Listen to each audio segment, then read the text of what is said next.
From the pristine beauty of Eden to the vastness of the seas, the scriptures have always spoken of the marvel of creation. Psalm 104, verse 24 to 25 tells us, "How many are your works, Lord? In wisdom you made them all. The earth is full of your creatures.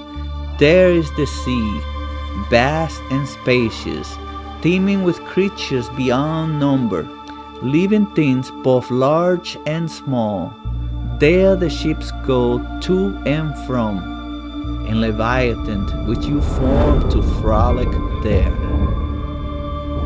But with this divine gift comes a sacred responsibility, a covenant between mankind and the environment.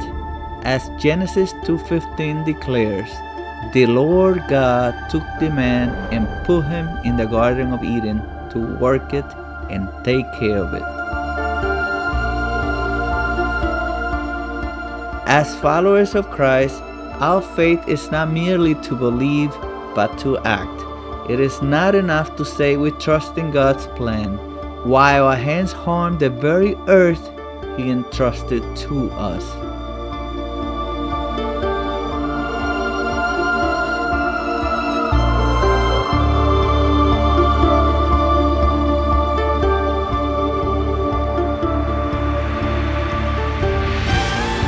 Revelation 7:3 urges us, saying, "Do not harm the land, or the sea, or the trees, until we put a seal on the forehead of the servants of our God."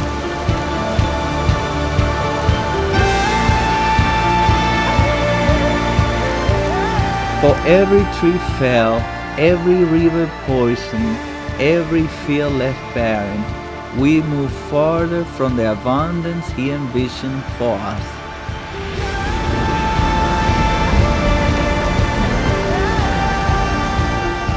True faith is alive, urging us to be stewards of His creation. He whispers, protect, preserve, cherish, for in taking care of the earth, we honor the Creator and safeguard His blessings for generations to come. Our earth, our responsibility. Let our faith move us to action.